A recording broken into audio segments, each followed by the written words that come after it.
Assalamualaikum warahmatullahi wabarakatuh. Nama saya Nisa Safira. NIM saya 212000007 dari kelas 214B01 Administrasi Perkantoran. Saya akan mempresentasikan mengenai marketing perusahaan. Berikut adalah poin-poin mengenai marketing perusahaan, yaitu ada definisi marketing, fungsi marketing, tugas marketing, tahapan marketing, dan strategi marketing. Pertama, ada definisi marketing. Marketing adalah salah satu kegiatan yang paling penting dalam perusahaan. Ibarat perang, marketing adalah pasukan terdepan dalam sebuah peperangan. Di dalam perusahaan, marketing menjadi salah satu divisi yang memiliki tugas penting dalam menentukan maju mundurnya sebuah perusahaan. Meski demikian, divisi marketing tidak bisa berdiri sendiri. Masih ada keterkaitan hubungan dengan divisi lain dalam perusahaan seperti divisi riset, produksi, pengembangan, sumber daya manusia, dan divisi keuangan. Apa yang dimaksud dengan marketing? Jadi marketing adalah serangkaian kegiatan untuk memenuhi kebutuhan dan kepuasan konsumen, baik dengan cara memproduksi produk, kemudian memberikan harga dan mempromosikannya kepada konsumen, sehingga terjadilah penjualan. Definisi lain dari marketing bisa disebut sebagai beberapa aktivitas yang saling berhubungan guna memenuhi apa yang dibutuhkan oleh konsumen, sehingga perusahaan mendapatkan keuntungan dari apa yang dibeli oleh konsumen. Marketing memang dekat dengan kehidupan sehari-hari, karena marketing ditugaskan di lapangan dan bersentuhan langsung dengan masyarakat. Sampai-sampai karena banyaknya produk yang dipromosikan oleh seorang marketing, membuat kita kebingungan dalam menentukan pilihan mana produk yang adalah terbaik. Saat ini marketing adalah sesuatu yang harus diterapkan oleh setiap perusahaan dan organisasi dalam strategi pertumbuhannya. Banyak perusahaan menggunakan teknik marketing untuk mencapai tujuan mereka tanpa menyadarinya. Banyak yang masih tidak tahu persis apa yang dimaksud dengan marketing. Marketing melibatkan banyak hal seperti distribusi produk, promosi, perancangan dan pembuatan materi seperti halaman, arahan, dan konten media sosial, membangun pengalaman pelanggan, melakukan riset pasar, dan menetapkan pasar sasaran, dan banyak lagi. Kemudian ada fungsi marketing. Berikut adalah beberapa fungsi marketing dalam perusahaan. Pertama, ada fungsi pertukaran. Dalam dunia marketing, konsumen dapat dengan bebas untuk memilih produk yang berasal dari perusahaan mana saja dan menukarkannya dengan uang, atau bisa menukarkan produk dengan produk yang digunakan sendiri ataupun yang akan dijual kembali. Kedua, ada fungsi distribusi fisik. Fungsi distribusi produk dilakukan dengan cara memindahkan produk, dengan cara mengangkut dan menyimpan produk. Produk yang memiliki nilai produsen akan didistribusikan kepada konsumen, baik melalui darat, laut, atau udara. Dalam hal penyimpanan produk, dilakukan agar produk terjaga pasokannya di pasar sehingga tidak terjadi kelangkaan saat dibutuhkan oleh konsumen. Ketiga, fungsi perantara. Untuk bisa memberikan produk sampai kepada tangan konsumen, seorang marketinglah yang nantinya akan menghubungkan dari pihak produsen kepada konsumen. Keempat, fungsi lain dari marketing. Fungsi lain dari marketing tidak hanya sebagai pertukaran, distribusi fisik, dan perantara, tetapi masih ada fungsi penting lainnya yang dimiliki oleh seorang marketing berdasarkan manajemen pemasaran. Di antaranya adalah sebagai berikut. Pertama, ada marketing sales. Tugas utama seorang marketing sales adalah menghasilkan sales atau penjualan dari produk yang dimiliki oleh perusahaan, sehingga perusahaan mendapatkan keuntungan dari setiap produk yang dijual. Kedua, ada marketing promosi.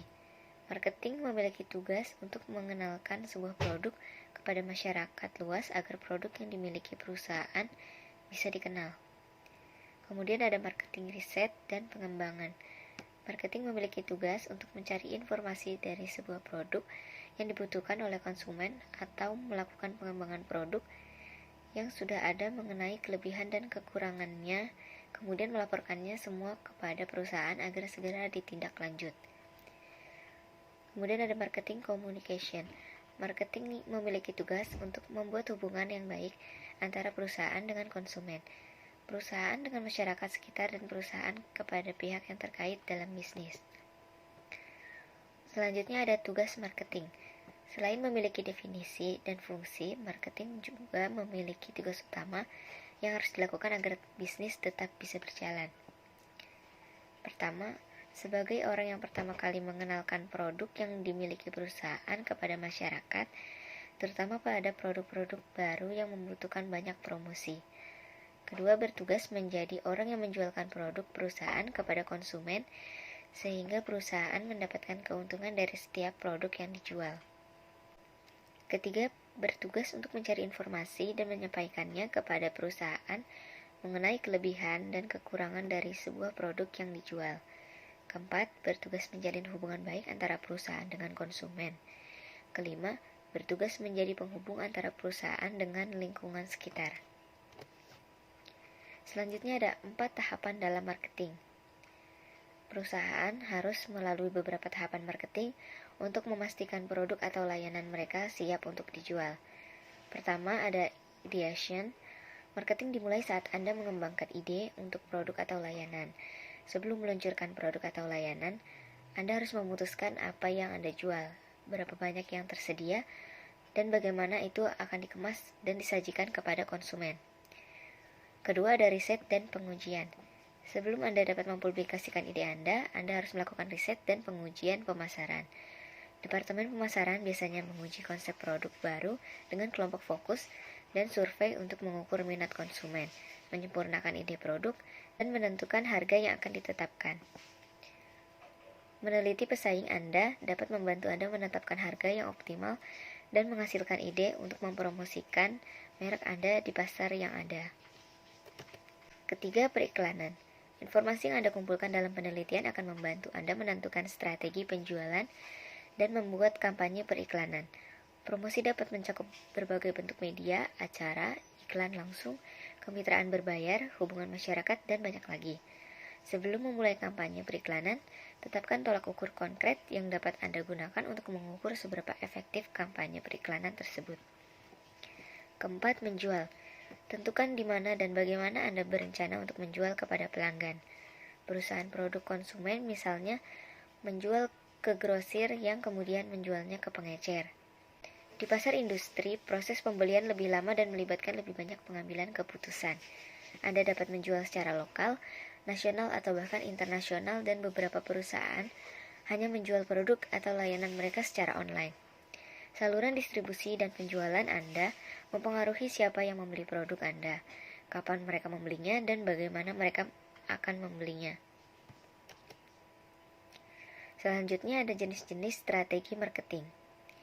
Salah satu hal penting yang mempengaruhi marketing strategi dan marketing plan adalah target pasar di dalam sebuah bisnis. Hal ini dikarenakan dalam merencanakan dan proses pembuatan sebuah produk perusahaan harus memahami terlebih dahulu target pasar sehingga produk yang dibuat dapat memenuhi kebutuhan konsumen yang dituju. Berdasarkan target pasar, marketing dibagi menjadi 4 jenis, yaitu pertama ada business to business, yang adalah teknik pemasaran yang dilakukan oleh perusahaan untuk menargetkan perusahaan lain atau bisnis kepada bisnis lainnya dengan menawarkan produk yang dapat memajukan bisnis lain tersebut. Kedua ada business to consumer, adalah teknik pemasaran yang dilakukan untuk menargetkan konsumen masyarakat pada umumnya. Ketiga, consumer to consumer, teknik pemasaran yang ditujukan dari konsumen untuk konsumen lainnya. Keempat, ada business to government, adalah teknik pemasaran yang dilakukan dari bisnis untuk instansi pemerintah. Selanjutnya berdasarkan teknik pemasaran. Seperti halnya target pasar, teknik pemasaran juga merupakan hal penting yang harus diperhatikan dalam membuat strategi maupun rencana pemasaran. Hal ini dikarenakan teknik pemasaran menentukan persepsi konsumen terhadap produk yang Anda tawarkan. Berdasarkan teknik pemasaran, marketing dibagi menjadi 4 jenis, yaitu word of mouth. Jenis marketing ini mengutamakan lisan sebagai teknik pemasaran. Kemudian ada guerrilla marketing, yaitu teknik pemasaran gerilya yang tidak konvensional, memiliki potensi untuk menjadi pemasaran yang interaktif dan sengaja ditempatkan di tempat-tempat yang tak terduga. Kemudian ada affiliate marketing, teknik pemasaran di mana suatu bisnis atau perusahaan memberikan reward kepada suatu afiliasi dapat membawa konsumen pada bisnis tersebut. Selanjutnya, database marketing, teknik pemasaran dengan memanfaatkan database konsumen yang berpotensi untuk kemudian mempromosikan produk dengan komunikasi pribadi. Selanjutnya, berdasarkan alat yang digunakan. Berdasarkan alat yang digunakan, marketing dibagi menjadi 3 jenis, yaitu telemarketing, adalah model pemasaran menggunakan telepon di mana penjual mengumpulkan sejumlah calon konsumen untuk membeli suatu barang atau jasa. Kedua, digital marketing, yaitu teknik pemasaran yang menggunakan saluran digital untuk mempromosikan produknya seperti televisi, internet, sosial media, dan website. Ketiga, direct mail marketing, yaitu teknik pemasaran langsung menggunakan brosur, surat promosi, dan iklan jalanan. Perlu diketahui bahwa marketing bukan hanya satu strategi saja, melainkan kombinasi dari banyak teknik atau taktik yang berbeda. Selain itu, berikut adalah daftar beberapa strategi pemasaran penting untuk menyasar pasar yang lebih luas. Pertama, ada email marketing. Pemasaran email adalah salah satu teknik yang paling menguntungkan dan efektif dalam hal pengembalian. Biasanya, ini terdiri dari mengirimkan email ke audiens Anda, tetapi pastikan untuk mendefinisikan segmen Anda dengan baik agar efektif. Biasanya, ini terdiri dari mengirim email ke audiens Anda, tetapi pastikan untuk mendefinisikan segmen Anda dengan baik agar efektif. Kedua, kampanye marketing. Pemasaran seluler adalah konsep luas yang menyatukan semua kampanye dan tindak pemasaran yang berfokus secara eksklusif pada platform dan aplikasi seluler, yaitu ponsel cerdas dan tablet. Kedua, ada mobile marketing. Pemasaran seluler adalah konsep luas yang menyatukan semua kampanye dan tindakan pemasaran yang berfokus secara eksklusif pada platform dan aplikasi seluler, yaitu ponsel cerdas dan tablet. Ketiga, viral marketing. Memiliki sesuatu yang viral adalah impian setiap perusahaan. Viral marketing menyebar dari satu orang ke orang lain dan mampu berjalan sangat jauh dan dengan sangat cepat. 4. Performance marketing. Performance marketing adalah metodologi yang menerapkan berbagai metode dan teknik pemasaran dan menjamin pengiklan bahwa mereka hanya perlu membayar untuk hasil yang dicapai. Kelima, inbound marketing. Metode pemasaran ini berfokus yaitu pada pembuatan konten yang berharga untuk menarik lalu lintas yang berkualitas dan bekerja menuju penjualan akhir. Sekian presentasi dari saya, kurang lebihnya mohon maaf. Wassalamualaikum warahmatullahi wabarakatuh.